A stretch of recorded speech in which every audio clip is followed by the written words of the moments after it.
Brayden, no hat reveal? Yeah, the got the wonderful airplane hair. Look at that, beautiful. Nice. Yeah, I'll say it on the pod, but never let the haters get to you. Good morning, New York City, and welcome to Behind Enemy Lines with Freddy Daniele and Brayden Welch. New episodes every Wednesday at 10 o'clock a.m. Eastern Standard Time. Hello, everybody, and welcome back to Behind Enemy Lines, where it's Rivalry Week. Oh, man. We're the Eagles and Cowboys fan living in the heart of New York, where our rivalries are colliding. Listen. Concrete jungle, wet dream tomato, man. There's nothing you can't do. Nope, except beat the Cowboys. You can't do that. Yeah. You can't do that. The Cowboys, man. I mean, listen. This has been a wild week. This has been such a wild week because I feel like, good, man. I feel like I'm feeling better than I probably should, but I also feel like you should be feeling terrible after your week. Really? Okay. Oh my gosh. Awesome. Oh, we have plenty to talk about, man. We have plenty. I feel freaking awesome to talk about. Man, we got to start. We're gonna get to our teams, but I want to start with the Packers.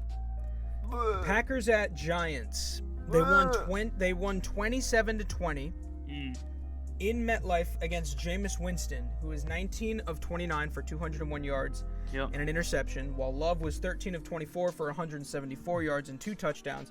My question is, there's always that a win is a win mentality, but should the Packers feel happy about this win in particular? No way. Oh, sorry, my cat's coming. No way, man. No way.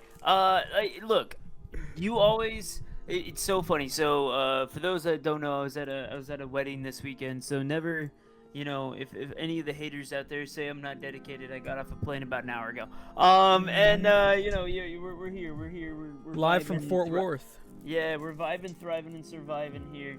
I was at a wedding. I was right next to the buddy that I'm right next to is a massive Packers fan. And then of course across the way. The groom, by the way, fantastic guy. He Great also is dude. like the biggest Panthers and Broncos fan that I know, and they both won in like crazy fashion. So kudos to him, and kudos to them for really, stepping up this week. But I was standing there with the father of the groom, and he looked at me and he was like, "Has Jameis thrown a pick yet?"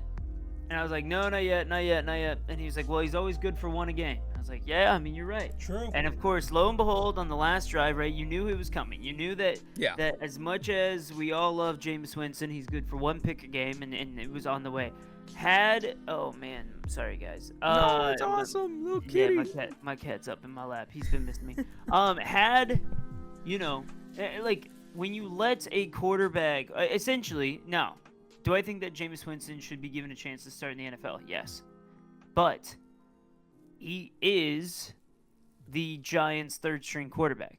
Like that's just fact. Correct. In the season, he was the Giants' third-string quarterback.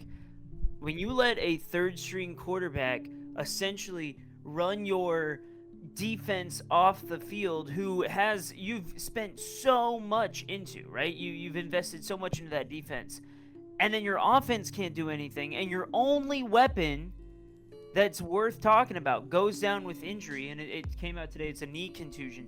When your only weapon goes down with injury, dude, I mean, we're going to talk about panic alarms going off later. The panic alarms are just screaming for the Packers, man. That, we always talk about good wins and bad wins. That has to be one of the worst wins that I've seen. I fully agree. And they have to be terrified. Also, total side note, and I want to hear your thoughts on the Packers, but total side note, I'm totally down with the Giants shutting down Dart for the season. I know it doesn't make sense with the injury that he actually has, but if you're looking to get a pick, and unless Jameis goes out and looks terrible, throws like 4 interceptions, I would say just let him ride out there.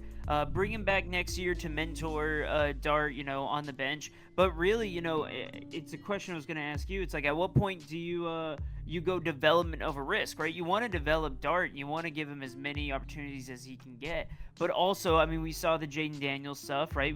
You see these guys getting hurt, and if you have a lost season, what is the point in throwing out a guy that has already proven that he can win with Wan'Dale Robinson being his number one wide receiver, let alone Malik Neighbors, Cam Scatterman, all these guys that are out? Yeah, I agree with everything you said. Josh, our friend Josh, who's a big Packers fan, I have a mentality that I feel like the Eagles have, which is no matter what, as long as you win, it doesn't matter.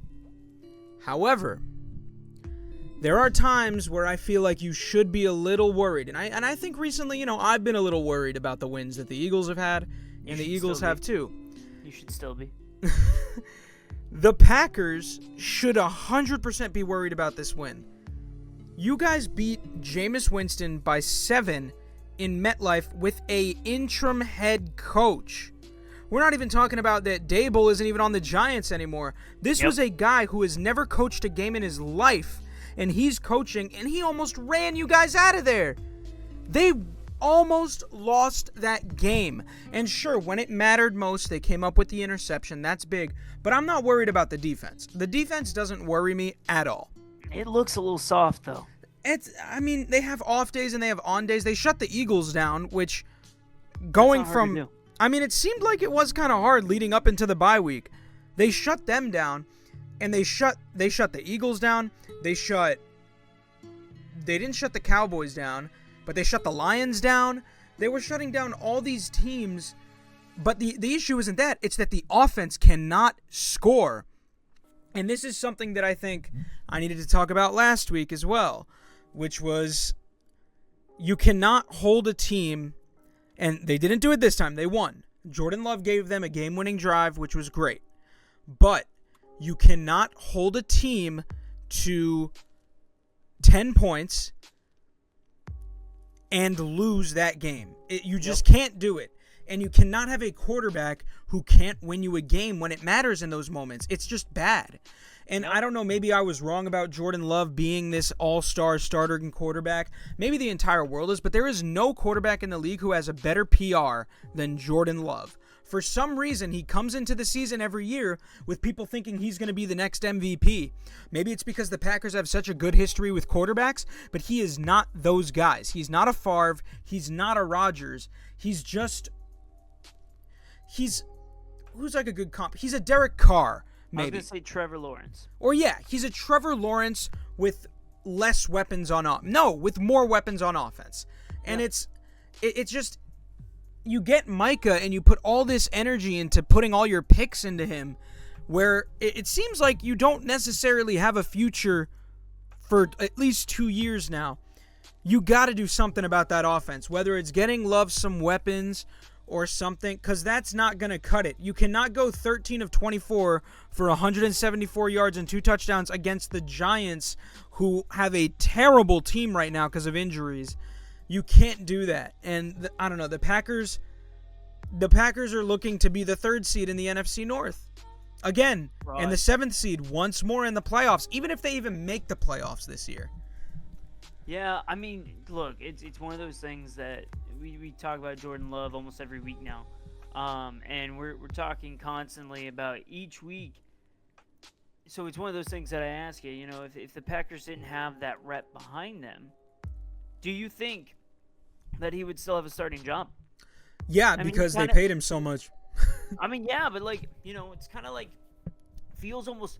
And I know he went down with injury, and he actually had a good game this week. But like Michael Penix-esque, right, where it's like he shows flashes, but then he can't finish when it matters. Yeah, and then Malik Willis comes in, and he could actually run and does the same exact thing and gets a touchdown. Like, it's just, I don't know. I think.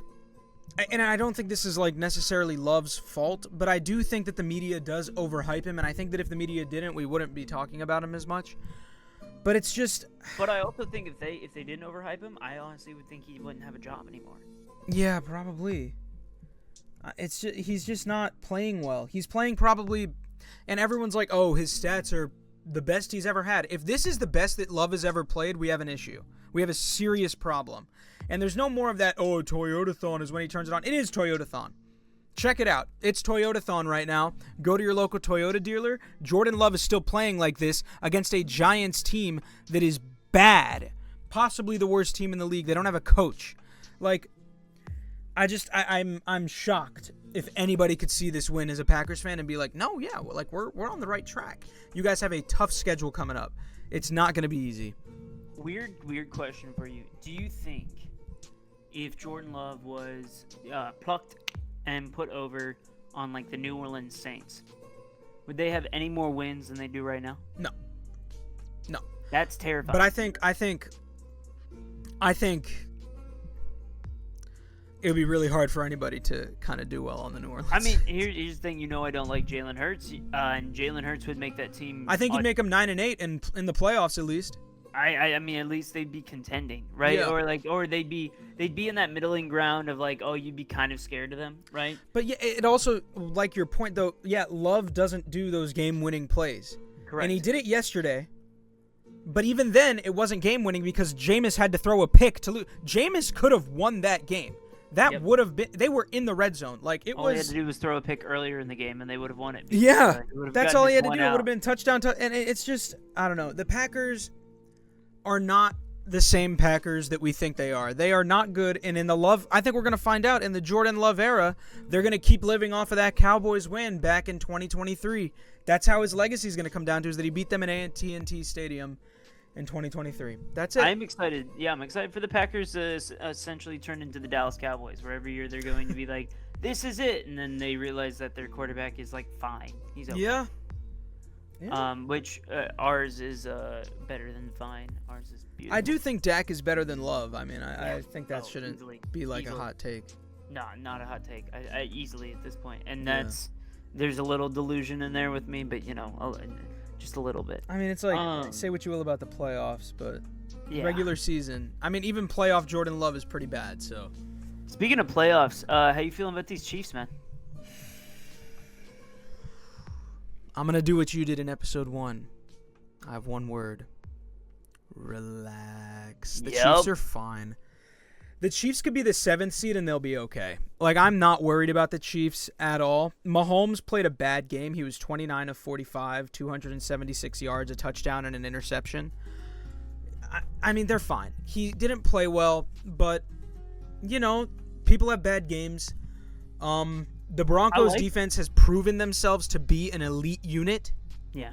Like, they made him work for it. And you know what? He couldn't do it. But that's fine. The Chiefs could be... The division is essentially gone. They're not going to win the division this year. And it'll be the first time in Mahomes' tenure that they haven't. Correct. But the Chiefs aren't the team that should panic. The Patriots should panic. Whoa. Okay. And this is where I have a crazy take. Bold. The Patriots are probably going to get that 1 seed. Mm-hmm.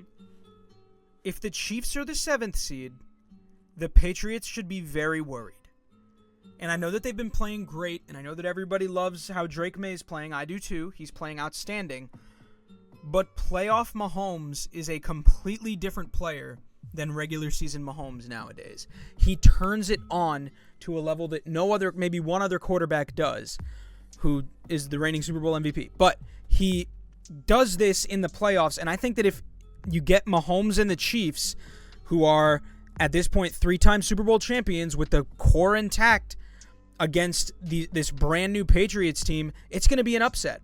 And the Pats should want to see anybody but them in that first or second round, because the Chiefs will make it past the first round. I don't think they're in panic mode. I think the division is gone. Who cares? I mean, they don't need it to win. They went on the road in 2023 and won the Super Bowl. Like, they'll be fine. I mean, I will say you're saying that they're easily going to win that first round, though. I mean, you got to think about who they're playing in that 2nd seed, right? I mean, I guess maybe Indy, right? So maybe that's a little bit of a, I mean, we'll put quotes around an easier matchup. But, like, it could end up being a Buffalo matchup in that first round. And that going to Buffalo is a little bit scary. I actually think they'll probably end up like the 6th seed. But, I mean, how would they can't go... They can't go to Buffalo if the Patriots win the 1 seed. Well, 1 seed gets a bye. And then I'm talking the first round. Well, wouldn't Buffalo be a wild card too? They'd be like 5. Oh, you were so right. And I blanked on division. So it'd be the only way that they could play Buffalo in the playoffs is if they both end up just wiping the floor with everybody. Wow, yeah, you're right. Wow, that's crazy. Oh man. Because both of them aren't winning that division. No, you're right. Buffalo still has a chance after this week, but like, I don't know, man. That's like, I think we're shaping up for one of the most interesting playoff runs that we've seen in a while. It's gonna be freaking good, man. Oh yeah. The only thing that I feel, so I don't know how much of that game that you watched, because I know there's so many games to watch during the week. The beginning of the game, they kept trying to throw the deep ball, and he kept overthrowing him. And it's not like these guys aren't fast, right? So like him and Kelsey got onto a nice kind of they were good. But at the beginning of the game, they kept trying to throw the deep ball over and over and over and over again. And I feel like, and this is a broken record because people have been saying this for years, and they've won a Super Bowl since people have been saying this. Rashee Rice is fantastic. He feels like, and maybe this comparison's a little bit rough around the edges, but he feels kind of like a Michael Thomas-esque, right? Where it's like he can get some possession catches, but he's really well, used when he's like kind of on a slant route, when he gets the ball in his hands and he gets space in front of him, right? He's a great rack guy. Yeah. And so I feel like they don't really still have that deep threat guy. Well, yeah, so, I mean, it should have been Worthy, right? Should have been Worthy, or maybe, I mean, even like Tyquan Thornton. Well, Thornton's been good. Yeah, but also, it's one of those things of like, I feel like they need one of those guys that you can, I'll use kind of Devontae Smith as it, right? It's like you can kind of know that like when you throw that deep ball and he's out there, somehow, despite looking like Slenderman, like his hands will stick to that ball. Yeah. Right? You can see the same thing with like George Pickens, right, in Dallas, right? Yeah. It's like, he will grab that deep ball. Even with the Patriots, like you can still kind of trust it with like, Booty, right? Boutte, right? It's like even like they actually have a couple of guys that can kind of do that. Like Pop Douglas could do it, Stephon Diggs, right? All too. Guys. Yeah.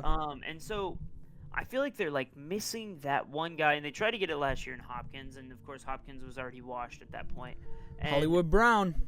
Hollywood Brown's been washed for like a decade at this point, and like, and it's one of those things. I feel like that's what's lacking, because it's not. I mean, the rushing game wasn't bad yesterday. I think Kareem Hunt averaged, I believe, it was 4.5 per carry. Yeah. Like, it's not. It wasn't a bad game from the rest of their weapons. Kelsey was getting the nice, like, dink and dunks and all that.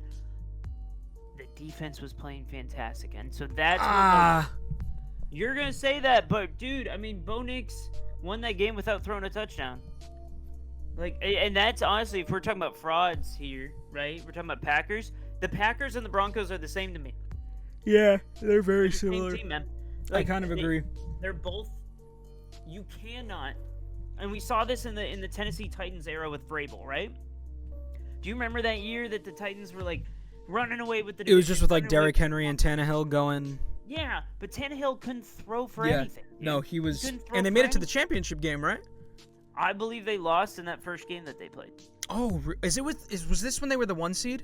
Yeah. Oh, yeah. Yeah, and they could not throw for anything, and so then they go in, and I believe it was Baltimore, like, ran the table on them, and they couldn't come back. And it's one of those things of like, Sean Payton's a great head coach. That defense is phenomenal, but when you're relying on one side of your game to win you every time, that scares me. Yeah, they don't even have a run game. Like, their running game is even bad because Harvey's not able to do much. Everyone was expecting it, dude. Yeah. Everyone was expecting it, and yet he couldn't do anything. And that's, they're trying to go with this three-headed monster. It almost feels like they got to do what New England did and just let him loose. Yeah. No, I fully agree. I just think, I mean, as far as the defense goes, that last 3rd and 15, you can't do that. Like, you could play well the whole game, but you can't do that. You cannot do something. And that's what's weird about these Chiefs is they won almost every one-possession game last season. No, every one-possession game last season. This year, they've lost every single one-possession game. It's just ended in a loss. And it feels like these Chiefs Chiefs in the playoffs, though. Well, that's the thing. You know that they're good. You know that they're supposed to be in the game. That's the thing is like when they go to the playoffs, I feel like I know that they're just gonna turn it on again. Like in 2023 when they won the Super Bowl, we all thought, oh, these Chiefs are the 3rd seed. Sure, they beat Miami, but they have to go to Buffalo. Okay, well, they beat Buffalo. They allowed no points in the 4th quarter, I believe. Okay, great. Well, now they have to go to Baltimore, the 1 seed. They beat Baltimore because Lamar could not score in the second half because the defense just turned on. I don't know what it is, but they will turn it on in the playoffs, and they'll probably go back to the Super Bowl against the Eagles, and it'll be part 3. And the Eagles will win 6-3. Yeah, I'm very excited for that Chiefs Lions Super Bowl. Don't get me started. Always the Lions in the picture. I will always they keep never them make back. it. Look, here's the thing: for as long as the Cowboys don't have an actual shot at the Super Bowl, you know what? I'm rooting for the underdog there. Let's give me the Rams, man. I'm always gonna be Panthers. Okay, we're gonna skip over that. That's garbage. I don't know what you just said. Frauds. Oh wait, speaking of, you talk about Rams, man. You want to talk about that game? So you were right. You said they were gonna win. You said Rams were gonna win. It was a lot closer than it was. I mean, honestly, actually, it was about as close as we probably could have expected. That was a crazy great football game. The defenses are spectacular. Yeah, that's what really kind of stuck out. Is like Stafford didn't have a great game, but he won, and he did everything right that whole game. I do want to talk about the Rams, but I feel like we all know that the Rams are a good team, and this kind of just validated it. They have 2 great receivers. Devontae Adams is not washed, believe it or not. He still has it in him when he has a good quarterback. He can... And Stafford's now the MVP frontrunner. So, like, the Rams are dangerous, man. They're a great team. They look like they could be NFC Championship people who will make a big run in the playoffs. I mean, if they could beat the Seahawks and their amazing defense, they can maybe beat everybody but one team in the NFC. And going to... Cowboys won't make it that far. Don't worry. That's true. So maybe they could beat everybody. Sorry, I thought that they'd lose to the Cowboys for sure. But the Seahawks... I mean, we've been talking about the Seahawks and fighters or frauds every week, and we both said, if the Seahawks come face-to-face with something, I do not trust Sam Darnold to get it done in a must-win situation. This wasn't necessarily a must-win game, but it was a you win this and you're feeling pretty good game. And they didn't do it. Darnold was awful. He was 29 of 44 for 279 yards and 4 interceptions. That's the most that anybody has thrown in a game this season. And I'm not sure if he leads the league in them now, but I'd imagine he's up there with Geno. He's who we thought he was. Great at sometimes, but he'll have a collapsing, game-losing moment that won't get better. And speaking of fighters or frauds, the defense are fighters, but the offense... They're frauds, man. They come face-to-face with the Lions or the Eagles in the playoffs. They're done. They're done. It's going to be like 38-7 both times. Who do they play this week? Do we know? The Seahawks? I'm not Are they on bye? They're not on bye, right? Sorry to put you on the spot here. I'm pulling. Are they on bye? No, they play the Titans. Okay. Titans. Okay, well they'll win, but and so that's what I was gonna say is actually, I think. Well, you say they'll win. We've seen some weird games this year. They should win, but this week's gonna be a big tell, in my opinion, right? Like, how do they rebound from that? Because I said it here last week. I might have mentioned it the week before, but Sam Darnold last year looked exactly like this. It's the same. He's the same. Yeah. Where he was so good, and then all of a sudden, lost here. He starts to collapse. And my thought, again, it's what I kind of said last week. I was like, dude, I don't know if we get to that point. Is Sam Darnold, is the clock striking midnight every time, right? It's like, you're having a great time at 11 o'clock, but as soon as it strikes midnight, he's getting, can you trust him to win it all? Yeah. And so, the question that I ask you, pure hypothetical, pure hypothetical. What if Darnold collapses again at the end of this year? Right? Akin to what he did with the Vikings. The Vikings moved on from him, but it was easy because it was free agency, right? They had already drafted a quarterback. And granted, I guess the Hawks have Milroe behind him, but, I don't think they're really putting many eggs in that basket. Yeah. But if Darnold collapses again, do you think the Hawks are looking to move off him? His contract has an out after this year. Like, are we really going from MVP candidate to plank watch? It's one of those things of like. I mean, you can't move off of him. I don't think you can. You have Milroe behind him, and I don't know much about Milroe, but I don't remember him being particularly great at throwing the ball. It's just I don't think you can move off of him unless you have like a disastrous season where you could guarantee yourself a good quarterback pick. Because this is just, you're with him right now, and he'll win you games. But yeah, like you said, we've seen his collapsing during the games they've won, where he just gives the offense on the other team a chance to win it because he'll throw a pick or fumble the ball. Against the Cardinals, they had like 3 turnovers until they finally scored again, making it close. Like, Darnold has these moments of just complete bozo behavior after making possibly one of the best throws we've seen.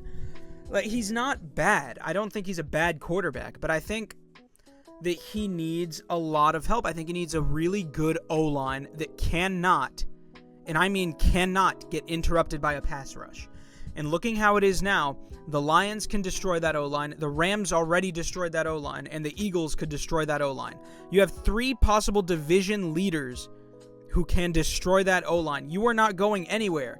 The Buccaneers, maybe you could get by them, but even then, they can destroy that O-line. I was about to say, their defense still, it's a Todd Bowles defense. He always, is aggressive with it. I mean, his complex blitzes are amazing. Yeah, it's just, I think that the Seahawks, I think that they got to stick with Darnold for at least another year, but, you don't, here's how I see it, right?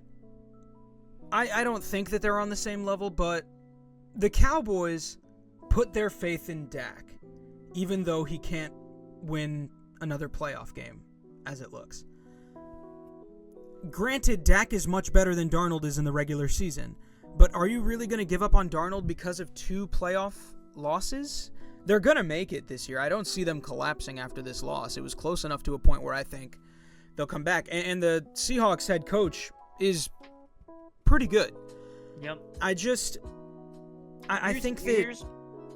Here's where my question will lie. Like, this is just the thought process, right?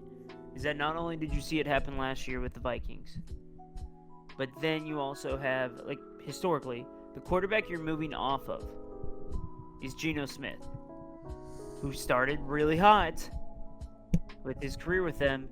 They bought into a longer deal and then fell apart at the end of his tenure there. And granted, he wasn't terrible, but they just weren't winning games. He was good enough to the point where they could have won games. That was more the defense, I think, with Geno as their quarterback. And maybe to me, I'm being too harsh because expectations going into this year were that they weren't even making playoffs. No, I thought they were going to be terrible. Yeah, the fact that they're even doing this is great. It's like so maybe that's a little harsh, but it's one of those things of like, you throw yourself. Let's say that Darnold even opts out of this 1 year himself. You put yourself in a position where you have to decide to whether give him money and maybe have either a Baker situation or a Geno situation. Yeah, I mean that's what it's tied up. Coming down to. God forbid a Justin Fields situation. I mean that contract's also like 3 years. That one is bad. I mean, yeah, that one's okay, I guess. We have not talked about the Jets one time on this show. Yeah, dude, why would we? There's not much to talk about. Why would we? I guess even the Browns too we haven't talked about. Even though Shador started terrible, worst start. They're calling it the worst start in NFL history. Well, not only to go on those Shador, he completed his first 2 passes, which means he then went 2 for 12 after that. Yeah, he was 4 of. If he was 4 for 14, 4 right? for 14, yeah. So I think it was 4 for 14, that or 4 for 16, something like that. But basically, it's like he completed his first 2 passes and then fell off the rails, threw a pick.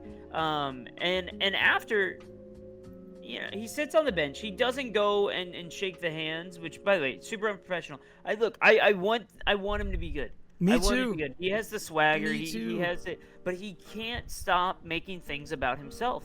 It's one of those things that's like every single time. And then he goes into the post-game interview and he's laughing. And I was like, dude, you just lost. Like, look, you just had the worst debut of any quarterback.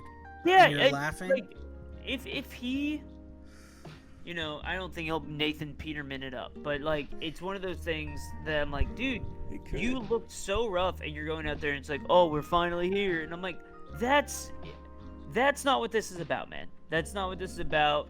Like, good for you, games, but man. also your teammate just got a concussion. You lost the game. Now, granted, he entered while they were losing. Yeah, but he didn't help him. He didn't Dylan help Gabriel would have done better than that. Oh yeah, and where did we? Who would have thought we would be saying that, right? It's like, it's not like Dylan Gabriel's lighting the world on fire. He had a chance to come to Philly and be a backup, but he said no. He also could have gone to Baltimore and played way earlier. Yeah, he would have started over Rush, but yeah, he wanted to start, and he's starting for probably another week or 2. Yeah. Oh, I mean, they already said he's starting next week. It's that what we gotta see though. I mean, Wemby. Remember when Wembanyama played his first game? He was awful. Yeah. And I was like, oh wow, they hyped this kid up for nothing. Turns out now, he's outstanding. So we'll see. I don't think he's a Wemby. Yeah, he also wasn't a first overall pick. So they're playing Vegas next week, so could be a get right game. Anybody can look good against Vegas, right? Yeah. To your Jets point, one of my friends is a big Jets fan. Ooh. And we worked at a bar together, and I asked him just a couple of weeks ago. I was like, hey, you guys, you think you're gonna win this week? And he was like, oh yeah, totally, definitely think so. I was like, who you guys playing? He was like, oh, I thought this was a bit. It's a bye week. And I was like, oh, sorry, I don't know if it's the Jets bye week or not, because I don't have any of them on my fantasy team, because I actually like my fantasy team, man. And he didn't like that. He left angry. So there's a reason we don't talk about them very much. There's not much to talk about this year, unfortunately. But yeah, so beyond that, do you have anything else to talk about those Seahawks, or do you want to get to what I think was a terrible game for you? I want to get to that one because I have a question for you. Terrible. Continue. Everybody loves to talk about the Lions are this gritty, explosive, fun team who always score amazing points. So here's my question. What is the bigger story here?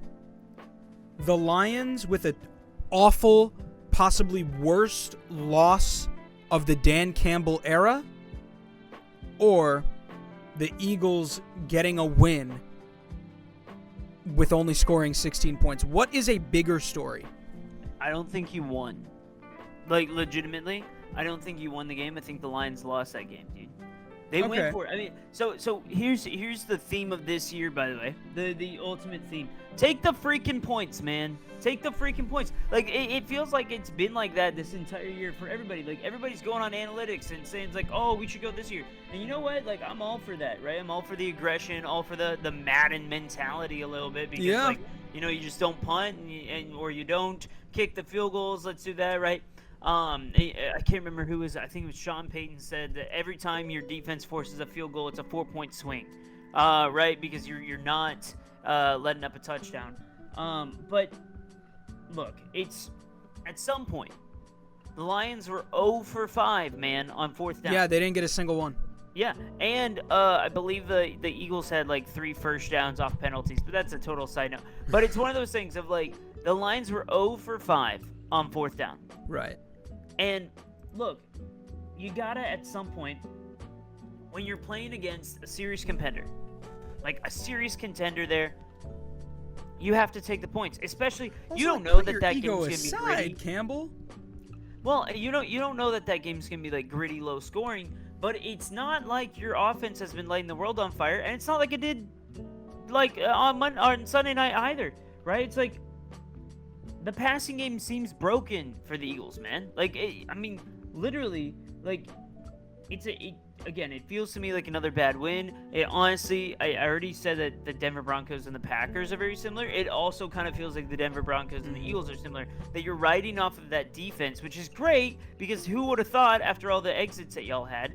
But you're also sitting there, and yeah, A.J. Brown was excited this game because he actually got targeted, but also you didn't have many passing yards. Your rushing game looked fine.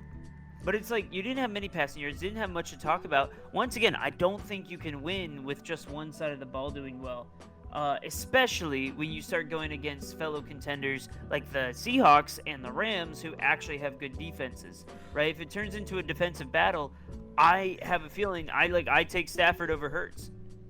Yeah, we saw what happened when the Eagles played the Rams. We won. We saw what happened when the Eagles played the Buccaneers. We won. We saw what happened when the Eagles played the Packers. We won. We saw what happened. It seems like everybody could beat the Eagles until it becomes time to actually beat them. And as far as this being a bad win, I don't necessarily see it as a bad win. And I think, the passing game, not great for the second week in a row. We also have to remember the Lions and Packers defenses are not chumps. These are good defenses. And we've played some great defenses. When we played the Broncos and they beat us back in week 5, they had a great defense and we passed all over them and looked great. It didn't matter because we won. We lost. But, this game, did you see the wind? And I feel like there's some evidence that the wind was a part of it because Jared Goff was 14 of 37. Jared Goff doesn't go 14 of 37, and he was. And Amon-Ra was clamped up by Adoree Jackson. Here's the thing.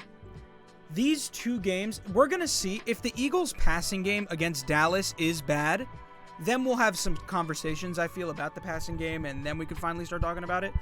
But against the Packers, who have a great defense, and the Lions, who also have a great defense, I'm cool with them not having a great passing game. That's fine. AJ got happy. He got his targets. There you go. Jahan Dotson had a big-time catch at one point. Saquon, he's struggling a little bit, but he made every play that was asked of him. And our quarterback, when he had to take off and run, was able to do that. I was okay with how the game... I was pissed for a bit of it, but thinking of the wind and how it was so windy and how both these defenses came to play... I was okay with only and even then, we gave them 3 points. We went for it on 4th down in our own territory because they trusted the defense so much to get a stop, and the defense did. It was 6-16. And if you punt there, it ends 6-16. Dan Campbell, he left a lot of points on the board.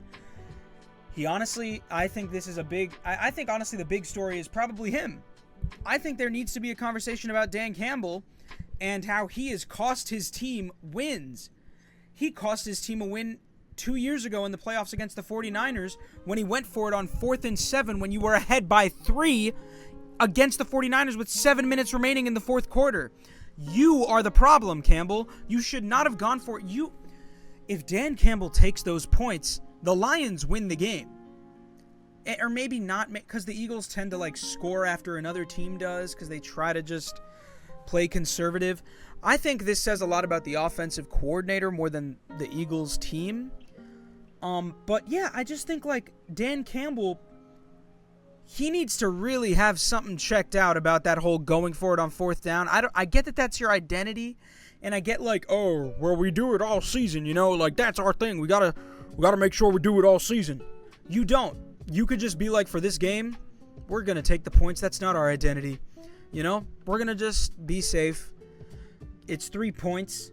That's not a little bit of points. You get 9 points, you win that game. You win 18-16. And I think that Campbell he's becoming an ego coach, which, ego coaches work out sometimes, but it doesn't look like it's going to work out for them. he feels like, to me, almost, and actually I feel like you might be able to speak to this. He kind of feels like Andy Reid, but there's two tales of Andy Reid, right? You have the tale of Andy Reid in Kansas City right now, and you have the tale of Andy Reid in Philadelphia. I guess he's like Andy Reid if he had like a monkey in his brain with cymbals going.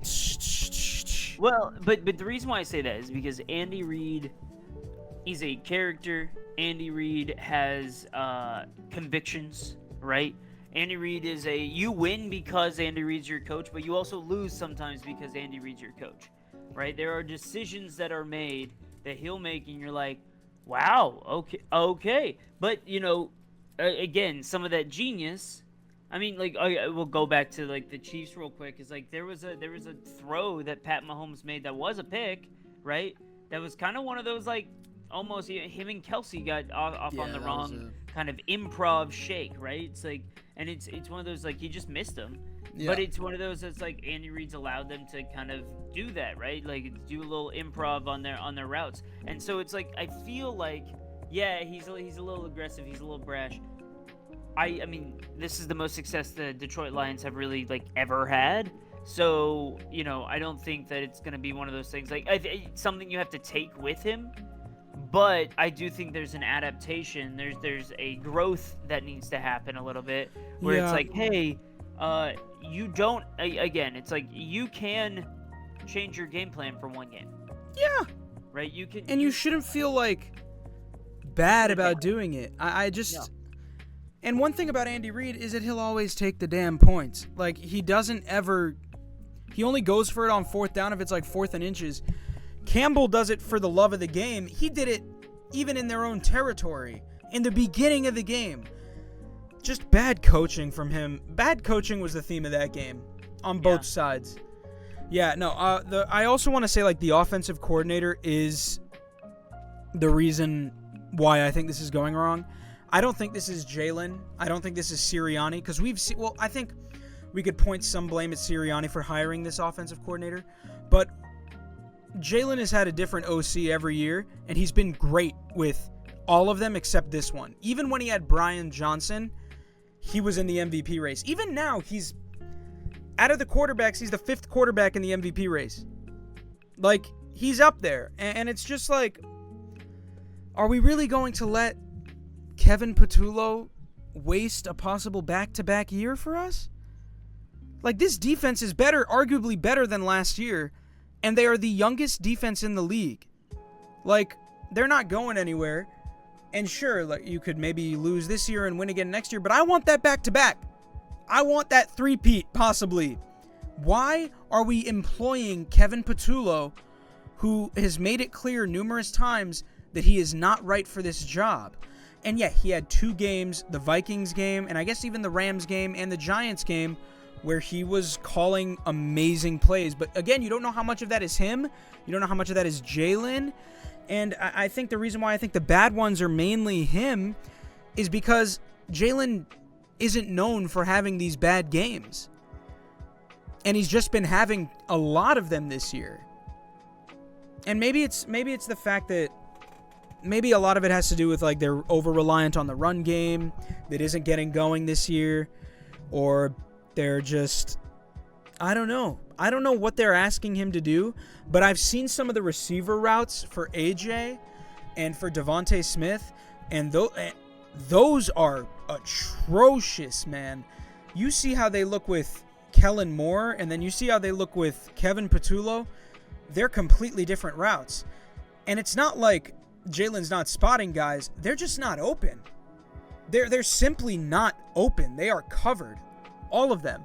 So it results in him either having to throw it away, take a sack, or try to run for anything he can.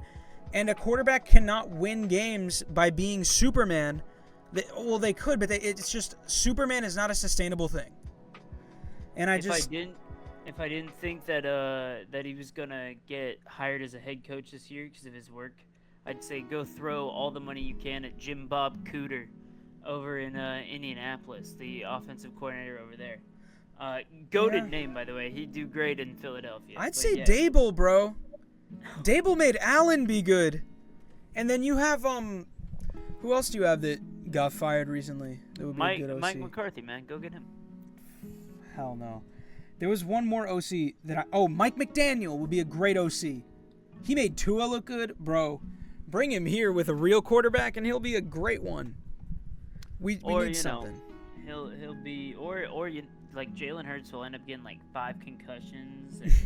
And it'll be just Miami all over. It's just his curse, the Mike McDaniel. AJ Brown will start disrespecting the coaching. Yep. Which is what they should be doing. And at this point they have. Like Lane Johnson has literally said, yeah, I just think that there's some issues with play calling. And I'm like, at this point, get rid of Patullo. Have Sirianni call plays for the rest of the season. Maybe it'll be bad, but I cannot see how it could get worse than it is. It's not fun to watch this team. Like, I thought that the Eagles-Broncos, despite the loss, was a fun game to watch because it was kind of back and forth for a long time. This is just not fun. Like, it's when you watch the Eagles play, like, I feel like you know they're going to win, but you know it's just going to be like, yeah, they'll win. Yep, and it's... like, did you really think the Lions or Packers were going to beat us? Are you describing Steelers football? That's how it feels. It feels like I'm watching Steelers football. I was like, I've been talking so much about like how Steelers fans do this. This is how it feels. Yeah. I really feel like I'm watching the Steelers each week. It's terrible. And that just means again, it's one of those things of like when it comes playoff time, it starts to get a little scary because when the lights are bright, I don't know, man. Like you need some sort of something to get like that. Yeah. That burr in the bee nest. You know, it's like you need to get some fire underneath some people's shorts. Yeah, but Jalen in the playoffs is usually really good. I mean, the one caveat is his rookie season and the season where we all collapsed against the Bucs. But I mean, as long as we don't see the Buccaneers, it seems like we could do it. And you might. You just might. We just might. You know, the Broncos did it with Peyton Manning. Anyway, I want to move on here to your guys. The Cowboys at the Raiders, 33-16. Prescott, 25 of 33, 268 yards and 4 touchdowns, was on fire. Geno Smith played like Geno Smith. Brayden, are the Cowboys back? Look, that was a great, and for those listening, I'm putting quotes around this, win. That was a great quote, win. Dude, like, they were talking about it in the postgame. I think it was Aikman started laughing and said, ain't no way. Like, you know, they were asking, are the Cowboys back? Are they going to, there's a chance to make playoffs? And he's like, no, there's not. Like, and that's kind of how I feel, right? It's like, that was, you know, we just beat a team that's now 2-8. Like, and honestly, Geno Smith to start that game looked really good. And our defense didn't look, I mean, Quentin Williams looked pretty solid. He was great. Logan Wilson looked pretty good, right? It's like, these guys that they added, it looked pretty good, but like, the defense still was a sieve, especially on third down. Well, yeah, you know? I mean, there were guys wide open all over that field. The Raiders, remembered they had Brock Bowers, which was great, you know, but finally. Like also, I don't know. I put in quote because like after losing to the Panthers and Cardinals, I will take anything that we can get because those are not real teams. Yeah, that's right, I said it. But like, they can't make playoffs. I don't think that they can, and the defense is multiple pieces away. I think the offense looks great. I mean, George Pickens, like, in all honesty, this is probably a bad win for the Cowboys long term because George Pickens looks like a man on a mission, and the contract negotiations this offseason are going to be terrible. I agree. I think that it's going to be really hard to justify. No. I think that it's going to be a Bengals-like situation if the Cowboys end up signing George Pickens, which won't be good long-term. But I agree with you. The Cowboys did what they do best. They beat up tomato cans. That's what they do. I don't think I mean, we don't think they're back, but when they play a tomato can, they're fun to watch. He was great. Dak was great, but he's not MVP. You can't really be an MVP on a 4-5-1 team, but that ship sailed unless they go on a crazy run to end the year. Yeah, if they go undefeated to end the year, then yeah, he will probably get the MVP award. But I mean, ahead of him right now, you have Stafford, May, Allen, Taylor, Mahomes, and Hurts, and then you have a bunch of others who are still ahead. But this is what the Cowboys always do. They face these guys who are terrible, and they win. The Jets, they won 37-22, immediately lost to the Panthers next week. The Commanders, they win 44-22, immediately get blown out by the Broncos the next week. The Giants, they barely beat with Russell Wilson. And, now they won this, and they play the Eagles next. I mean, it seems like they'll win, lose, win, lose, win, lose. And, Dak plays really well against the Eagles. I don't think that's... Division game, baby. Yeah, it's a division game. It's in Dallas, and Dak always plays really well against them. But... I mean, I've seen on Twitter some crazy stuff from Cowboys Twitter being like, oh my God, we're going to run the floor. We're so back. And it's like, no, you guys aren't. A successful season for the Cowboys is 9-7-1. And you hopefully sneak into the playoffs and lose in the first round. Despite Cowboys and losing in the first round with Dak, that would be a great season. That would be outstanding. And, even if you go 8-1, that's great too. I just think, and that's where I unfortunately think we're headed, which kind of sucks. Like, to me, I'd rather be on the losing side of it and get a higher draft pick this year and all that. But I do think there's a thought, right, that it's like, okay, well, if this offense, I talk about momentum when it comes to the Ravens, and it's like, if this team can get some momentum, then maybe there's an idea that, for example, if the Cowboys can win next week, it's a completely different game, right? All of a sudden, it's like, oh crap, we could be a wild card team. We could be a right, but 100%. I don't, I'm down to make this little bet that I kind of threw your way, but I don't think we're gonna win. I'll make a bet. I think here's the thing. To you? The Cowboys' schedule is not fair going forward. No, it's terrible. This isn't fair. You see that stat? This is the first time in NFL history that they're playing against 3 teams that won 14 games last year. You got the Eagles, Chiefs, and Lions, and then Vikings. I mean, the Vikings are fine. You're going against 9, who's terrible. But you got the Eagles, Chiefs, and Lions. Those, to me, look like 3 losses right there. And the thing is, if the Eagles beat y'all next week, we clinch the NFC East. That could be the earliest NFC East clinch in a long time. It's going to be tough for the Cowboys. And then you also have, the Chargers could be pretty easy. But then Commanders and Giants division game, you don't know. Here's what I'll say. The hopium and the hype, if the Cowboys can win the next 2 weeks, is going to be crazy. If the Cowboys beat the Chiefs and the Eagles, I will change my tone. That's the thing is, as soon as that happens, if that were to happen, everyone's freaking out. Everyone, in 2 weeks we'll be talking Dak Prescott potential MVP, whatever. Yeah, 100%. And everyone will say, "Oh, the defense has changed." This is they'll start making up narratives. They could then go out and lose by 30 points to the Lions. I was gonna say, what if they beat the Eagles and Chiefs and it's 6-5, and then you just lose every game after? That would suck. That feels like the Cowboys way.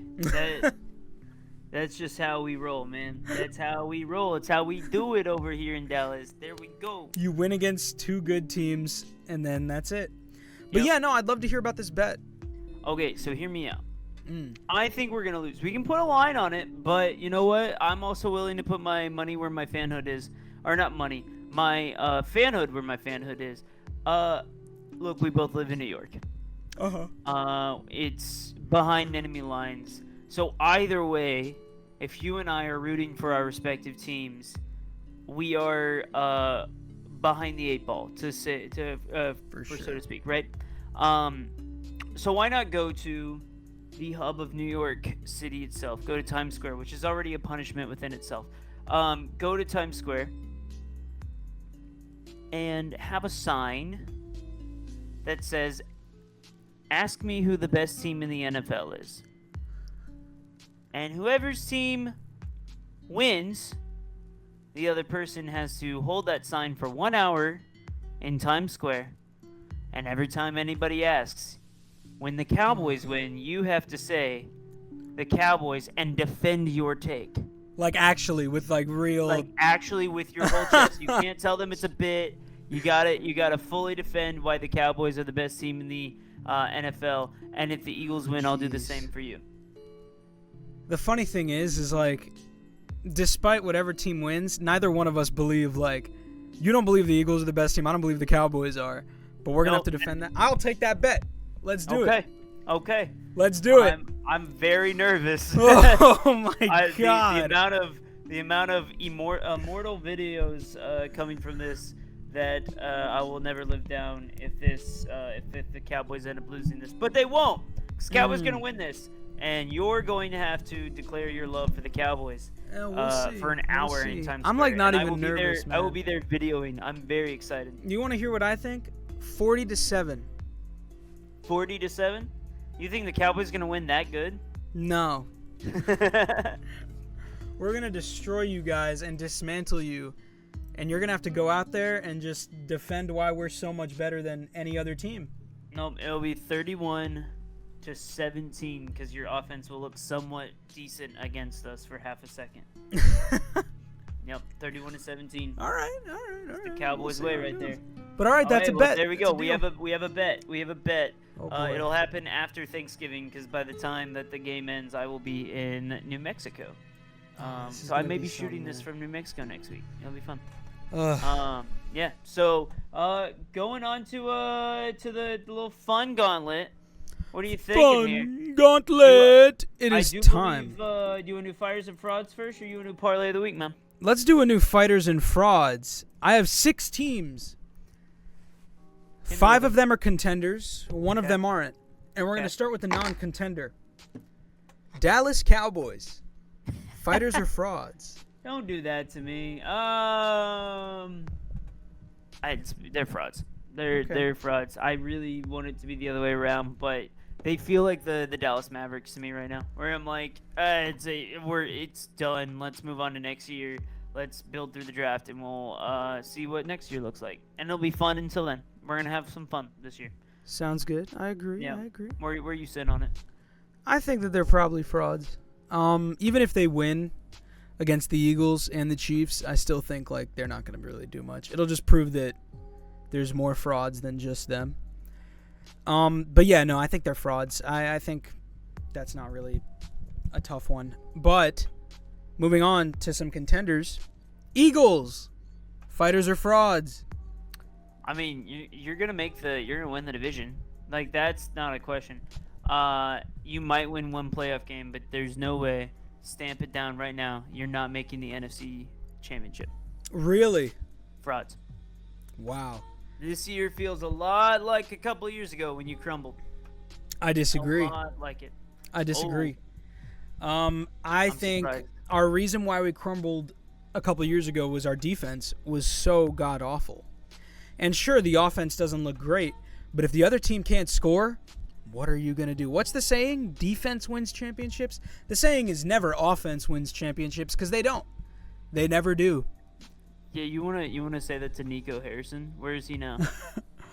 6 feet under. Oh, I shouldn't say that. No, we don't mean that. We don't mean 6 feet under unemployment sign. There you go. Yeah. He's 6 feet under the unemployment sign. I didn't mean that, Nico. But yeah, they're fighters. We both agree. Moving on to the Broncos. Fighters or frauds? Frauds. Keep them going. Frauds. That offense is terrible, man. Oh that offense is terrible. Yeah, okay. I kind of have them in the fighter category because I feel like it's kind of tough to win this many games and be a fraud, especially if they're like one score. But, okay. Vikings did the same thing last year, man. They did, but they weren't one score. They were blowouts, most of them. No. They were one score? Oh, yeah, maybe they are. All right. Buffalo Bills. Easy. Fighters. Fraud. Fighters, man. What are we talking about? Josh Allen had 6 touchdowns. Oh my God, Sunday. great. Josh Allen's great. Who else? Sometimes that's all you need, man. Okay. Sometimes that's all you need. These guys are out in the first round, and I'm calling it for the first time in second time in Allen's career, they're out in the first round. AFC Championship matchup with the Chiefs. Once again. No, it's not. They are going to Haley lose. Steinfeld versus Taylor Swift. Oh my. I think they're frauds. Fighters. Big Josh frauds. Allen. Green just Bay beat the Bucs, Packers. You already know. Frauds. Yeah, Frauds. Easy. And our last one. Don't you say it. Detroit Lions. Oh, okay. I thought you were going Carolina Panthers. No. We know they're fighters. Detroit Lions. Keep me going, fighters, man. I say fighters as well. Like, again, it's one of those things of. It feels like Dan Campbell's a little bit bored. Like, Yeah, he's just messing around. He's just Yeah. screwing around with everyone. He's just screwing around. I mean, he'll come back. Yeah, I agree. They're gonna blow out probably their next opponent. Oh yeah.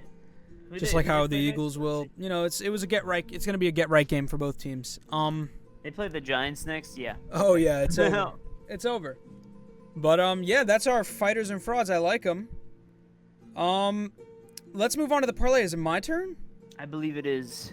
So we lost because of Justin Herbert's terrible quarterbacking play, where he only had 74 yards, I believe. Don't give me any crap about his O-line. He sucks. It was real rough. I'm not gonna lie. It was real rough. I will say that we got decently close on this one, with the exception of the 2 touchdowns. Damn. We did have Buccaneers beating Bills, and we had the Chargers beating the Jaguars, and then it was the 2 touchdowns that didn't happen.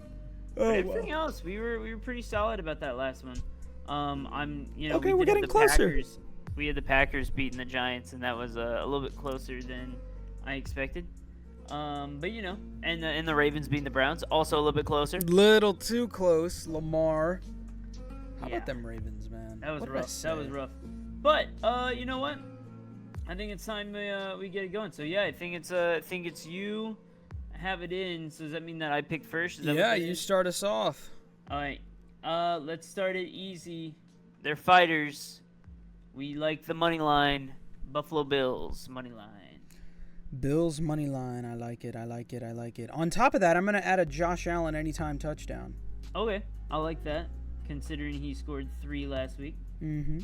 All right. Throw on a. I'm gonna run over to another money line. We're gonna add the Detroit Lions over the New York Giants. Okay. Just an easy little money line there. Run on over to Philadelphia over the No, I'm joking. Yeah, you want to go there now? Okay. The Cowboys are the underdogs. Oh yeah, easily. Wow. I can't remember the last time at AT&T Stadium they've been underdogs to the Eagles. Well, last year. Never mind. Cowboys have a losing record. Yeah. Give me. Ooh, that's a tough one to stay away from. I think I know what you're talking about. Give me the Chiefs over the Colts. Okay. That's not bad. Keep it running. I'm gonna stick it easy. Seahawks over Titans. Okay. You're staying easy on that one, but it adds another $5. There's like 2 more easy ones here that I'm I feel like I have an easy game one if it lets me pick it right now. Do they? Okay, yeah, we can. Oh no, we can't. What? All right, I was gonna say. Never mind. Do I need to teach you what spread is? No. I was going to do a CeeDee Lamb touchdown, but I don't trust any receivers against that Eagles defense. Sure, totally. So I'm going to go. No, I'm staying away from that game. I would too. I'm staying away. Nothing's guaranteed. Give me the Patriots over the Bengals. There you go. And then the other easy one that I'll run with is give me the Ravens over Jets. Beautiful, beautiful. Okay, so we have the easy ones down, or mostly. I mean, the Chiefs over Colts is a little. That one's a little risky. But all right, it's your move. Next move. There's an appetizing one that I'm looking at that I'm like, oof. Panthers. Definitely not what I was thinking, but probably not Panthers, but give me a in the Panthers-Niners game, give me a Tet touchdown. Okay. Can you get that already? Yeah. Yeah, you can. I mess with that, and we'll stick with that game. Give me a Christian McCaffrey touchdown. Okay. I like that. I like it. Yep. Okay. Throwing it back to you. We are already at 9 legs, too. I know. Oh my gosh, man. Give me... I feel like you're going to agree with me on this. Derrick Henry. Oh, okay. Just a Derrick Henry touchdown. Just a Derrick Henry touchdown. I like that. Calm Derrick Henry. And this is where you're going to hate me. This is where I think you're going to disagree. And this might be the end of it. Give me the Tampa Bay Buccaneers money line against the Rams on Sunday Night Football.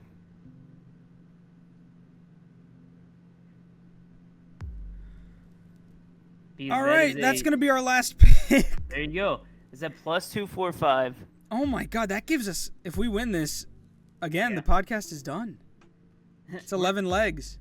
Yep, 11 legs for 1,300, 1,390. 1,390. All right, we're placing it. There we go. And there we go.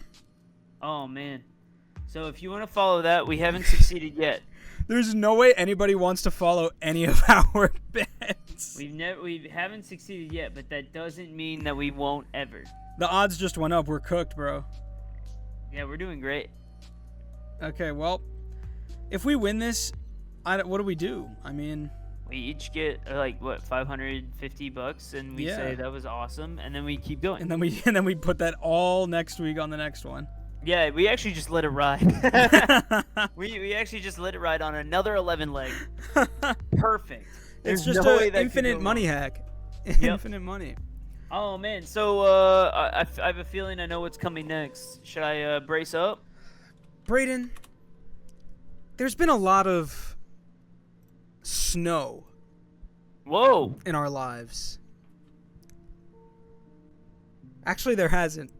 I mean, look, I was going with it. There's been a lot up here in New York.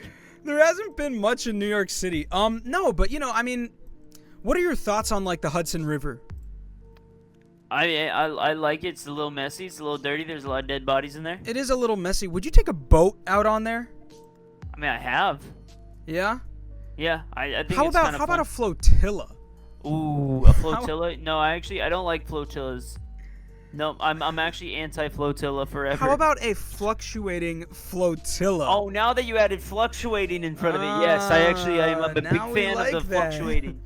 I'm a big fan of the fluctuating flotillas. I'm a fluctuating flotilla fan. Favorite sports segment, Freddy's fluctuating flotilla of quarterbacks. Yep. Is finally here. Is finally another week of outstanding thoughts. Outstanding. I liked yours last week. Last week it was pretty good. Wait till you see this week's. Oh no. So here we go, ladies and gentlemen. The fluctuating flotilla is here. Let's start off with our temporarily on land. Daniels, Dart, Stroud, and Burrow still on land. They haven't really come back. Burrow might be back on the boat soon. You never know. Yep. I want to go to walk to the plank. Gabriel, McCarthy, and Murray. Wow, not ranking him for the rest of the season. I'm done with JJ. I'm fully done with him. I do not like him as a quarterback. I think that he is awful, and I don't see him getting better. You could say what you want. Oh, it's his first year starting. You should not make Justin Jefferson look this bad. You're terrible. You're going to be a backup soon. Moving on to Plank Watch. We got Shedeur Sanders on his first week starting, and Michael Penix. I mean, Penix is out for the year now. Is he really? Officially, yeah. Oh, great. All right, Penix is off. He's off the boat. He's walked the plank, man. I think I made Kirk Cousins walk the plank earlier, too, this season, so he might be gone, too. He's swimming somewhere. Either way, time to head into the boiler room. Only 3 down here this time. Winston, Brissett, and Mariota. Brissett is looking close to plank watch right now. Mariota has been playing pretty well, despite everything. And Winston, he's famous Jameis. You know, I'm not gonna. He had a game. We'll see how he does when he bounces back against the Lions and throws for 4 touchdowns. I'm mad about all of these. They should all be higher. Continue. Keep going. All right. Our passengers for the week: Davis Mills has moved up 2-0 as a starter for the Texans. Justin Herbert moves way down, playing awful for ever since I think like week 2. He's been pretty bad. Joe Flacco staying where he is. Trevor Lawrence, I think, now has the longest tenure of a passenger that we've ever had. Doesn't move up, doesn't move down. He's just right there. Brock Purdy makes his way back onto the boat and moves up to passengers after his first good game of the season. And Aaron Rodgers up in passengers. You know, he's hurt. We don't know if he's coming back next week or the week after, but they did say that it's not season ending, so he'll be back at some point. Our crewmates: Love, you have moved down, my friend, and Bryce Young, you have moved up. Darnold has also moved down. Daniel Jones stays right there, and Jared Goff, you've moved down as well. Darnold, those 4 picks cost you. Bryce Young, magnificent game, the best game. That is your legacy game that you had. Daniel Jones, you're staying right there. Jordan Love, you moved down. Actually, no, I think he's staying where he is. Jared Goff, you moved down after a pretty bad loss. Next row, first mates. Dak, you're back up. You're back up here, my guy.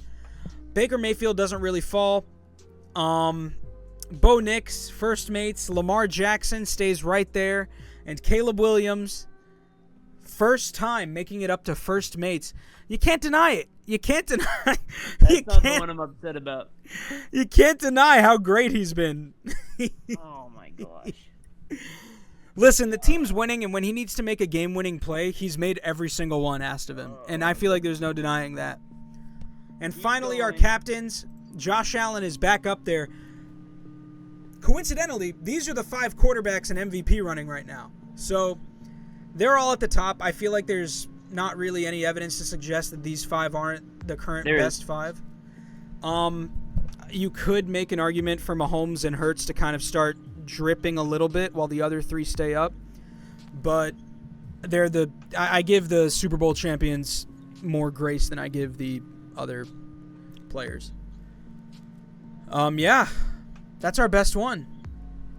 Oh man, you were so good last week. I don't know what happened, man. This is all.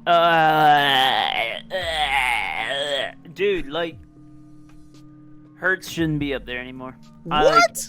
He hasn't had a great passing game in like. I'm sure like there's been like so many babies born since he had a good passing. He's game, had 2 bad passing games this whole season. And then you want to get on like. Why am I looking at first mate and right under the A is Bo Nix? Why am I seeing that? Bo Nix has been playing. He's been, he's a first mate, man. He's winning. Is he though? Is it Yeah. him? Is he the one winning? Is he the one winning? He outplayed Mahomes. No, he didn't. Yes, he did. His yes, he outplayed his defense. Outplayed Mahomes. He outplayed Mahomes. He won without passing a touchdown, man. Like, who cares? That's a win, man. I mean, most quarterbacks win without passing a touchdown. I mean, yeah. Stafford, and you want to talk about bad passing games? Stafford had a bad passing game, and he still won. I mean, okay, so then Aaron Rodgers should be up there, right? Aaron Rodgers is not 8-2. Dude. And also, for their losses, here's the thing. You got Daniel Jones and crewmates, though, then. Daniel Jones is in crewmates because he's Daniel Jones. And Bo he's Nix. not the MVP. He's not the MVP of his team. I see what you're saying about the Bo Nix thing now. But here's what I'm saying. My argument for Jalen and captains is that he is arguably the MVP of his team right now. He is the one who's winning them games. He's the one who's played the best out of all the offense on his team. Same with Stafford. I can understand that. Like, I can understand he's had some bad games. I would say if you're going to put Jalen up in captains, you probably should put Lamar up there too. Lamar I can't put up there, though. Lamar hasn't been the reason his team is winning. He's had 2 back-to-back pretty bad games that he's pretty lucky to come away with. Jalen, yeah, he's had 2 back-to-back bad games, but not even bad games. They've won, and he also, throughout the beginning of the season, has played really well. I don't know, man. Lamar and Jalen have had like almost identical games, and the Ravens are winning. I guess that's a good point. I guess Lamar, there is an argument that if Jalen's up there, Lamar should be too. I understand that. But I guess I'm also basing it off of the full season. Like, Lamar wasn't here for most of it, and when he was in the beginning of the year, he lost. Like, you got to just also put that on him. Jalen has had 1 game where I could confidently say he played so bad that we lost, and that was against the Giants. Against the Packers, he didn't play bad enough to lose. Against the Lions, he didn't play bad enough to lose. Yeah. I mean, I will say, as far as like the lower levels go, though, I would even maybe talk about elevating Davis Mills. He's looked really good. Ooh. The Jameis QB controversy in Texas? Not at all. But Jameis and Brissett both look good too, in my opinion. I mean, they're relying on Brissett. He threw over 50 passes in that game, man. Like, yeah, he now holds the record apparently for insane most completions, I think, in a football game. Yeah, it's that kind of thing. Like, they're relying on him a lot. I mean, they don't have a running game at all right now. He's not going on Plank Watch, but yeah, I mean, this is a pretty good list. I'm glad you like it. Yeah, I feel like, I'll give you credit. You were talking about the Hudson River. It feels like I just drank a ton of Hudson River water. That's it. That's it. That's where I'm at with it. But don't worry, you're gonna feel sick about my next list. All right, I'm going to pull it up. I decided I was gonna finish this the episode on a very deep note. On a very really just introspective, really serious note. I was at a wedding this last week, and it got me thinking about life. And you know what? So I decided to make my tier list. What am I looking at right now? I decided to make my tier list. What even is? If I asked if I would trust the entire NFL team to babysit my kid. What? How do you think of this? This is the tier list today. So at the top of the tier list, you have I'm no longer a father. That means that they were so good that my kid has now been adopted by the team because the kid loves them so much. I have the New York Giants with Jameis Winston. I texted you right before this. Yeah. Jameis, Jackson, and Russ. I want like a sitcom where they raise a kid anyway, so this is perfect. And then I have the Ravens with Lamar Jackson. He'd be a good dad. Yeah, Zay Flowers, just like all these guys that are just like fun and hanging out. I feel like they would be so cool that like I couldn't hold a candle to it. The right tier below that, you have the child has never been happier. You have the Indianapolis Colts with Jonathan Taylor who loves chocolate milk.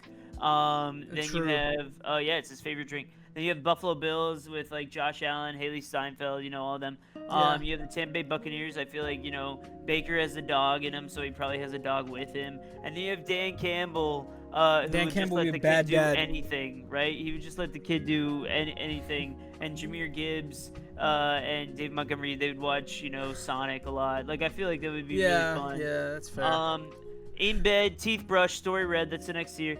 These are the more surgical babysitters, right? These are the guys that are like they're gonna do exactly what you want, and that's it. Like they're gonna be very kind of almost militant, but like they get the job done. There you have the Seattle Seahawks, right? I feel like Sam Darnold will tell the kid a story about some ghosts, and then he'll put him to bed.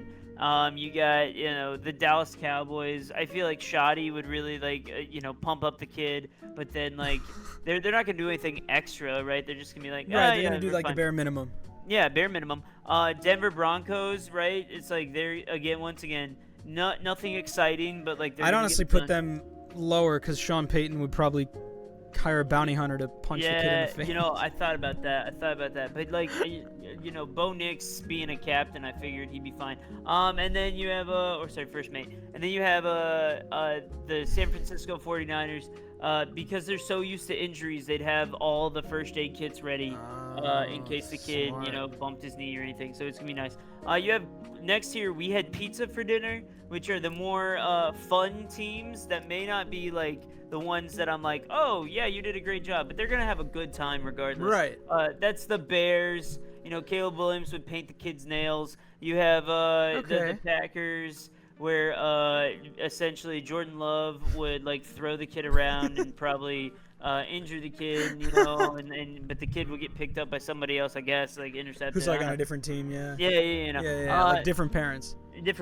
But you got like the Patriots, like they have fun. Stephon Diggs and Cardi B would come by and it'd be great. And then you have the LA Rams. I just feel like they're cool, they're fun. Yeah. Who was like a kid already, so they just like have been doing that. And then the Chiefs would just Taylor Swift would have a concert and they'd have pizza and they'd be doing all these trick plays and just like throwing the kid around. It would be a really fun time, but there would not be much sustenance to the kids. I'd come back and the house would be a mess. So then we go to the next year. Y'all have some really good streaming services, which means I'd come back and find the babysitter or these teams just watching my TV and not really watching the kid. There's the Tennessee Titans because they like to take their kids, their number one picks, and then not watch them or cater to them. Yeah. You have the Carolina Panthers who did similar stuff with Bryce Young. You have the. But then they kind of grow into their own. Yeah, that's an accident. Then you have the New Orleans Saints, who their kid was Kellen Moore this year. Like right, they just throw him in there and just like, he'll figure it out. Then you have the Los Angeles Chargers, who I feel just like watch TV anyways. Like that's just all they do. To the point that like their kid just starts watching TV with them. Yep, that's it. Yeah. And then you have the Atlanta Falcons, who don't know what they're doing. It's not as much as like they did it maliciously. They just didn't know any other way. Right. They just sat down and watched TV because that's what they normally would do anyways. Then you go to the next year, the third lowest. You're still paying me, right?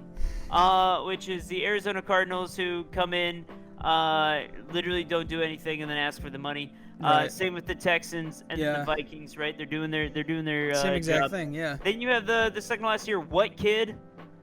Which means they come in and then they don't know that they're babysitting and they forget. Which the Steelers are there, the Jaguars, the Commanders, the Browns, the Dolphins, and the Bengals. I feel like this is all self-explanatory. Yeah. And then finally, same tier as the first one, as the top. But the top one was for a good reason. The bottom tier for a bad reason. Raiders there. I'm no longer a father for a bad reason. You have the Vegas Raiders, obviously. No you explanation have needed. the New York Jets, obviously, and then of course the Philadelphia Eagles, because AJ Brown would go full Antonio Brown, and I'll just say that. Anyways, so there's the tier. There's the tier. Your defense is so good, man, on the Eagles that they would like suffocate the kid. There's the tier, man. There's the tier list. Today, coming back from a wedding, I figured let's have a little bit of fun with it. I think I'm concretely correct. There's and honestly, if anybody wants to babysit my hypothetical kid that's not real, feel free to. Unless you're a Philadelphia Eagle, a New York Jet, or a Vegas Raider. Yeah, that's an interesting. I really have no comments. I don't even. Yep. Sure. I don't know what to do with this list. Let me. I mean, I guess the Buccaneers babysitting a kid would be a little scary, no? Yeah, but like the kid would be happy, the kid's gonna be happy. He'd be pretty excited to be on like a pirate ship or something. Kid's gonna have same thing with the Bills, right? They're gonna jump through tables, but they're gonna have a lot of fun. I mean the Eagles.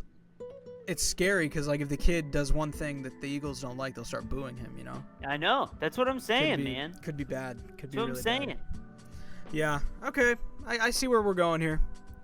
I see where we're going. Yep. Oh. Greatest tier list ever. Well, what a way to end that episode. The Rivalry Week episode ends with a tier list about which team you would let babysit your kid, man. Yep. Well, listen, we got a bet on the line, a pretty intense one. That could cost us our dignities. I mean, the funny thing is, right? So there's a world that you and I tape our episode out in Times Square that week, right before we do this. There's a world. That's true. There is a world. Oh man, this is gonna be a little while. This is gonna be intense, man. Well, best of luck, unfortunately. Yeah, I'm excited for you to say that you're a Cowboys fan. It's gonna be awesome. Yeah, I can't wait for you to talk about why Jalen Hurts is the best quarterback in the league. You're gonna have to keep waiting. You're gonna have to keep waiting. That's what it sounds like to me. Well, ladies and gentlemen, thank you so much for tuning in to Behind Enemy Lines. We will see you next week, where one of us will start the episode on the streets of Times Square. See you then. See you next week.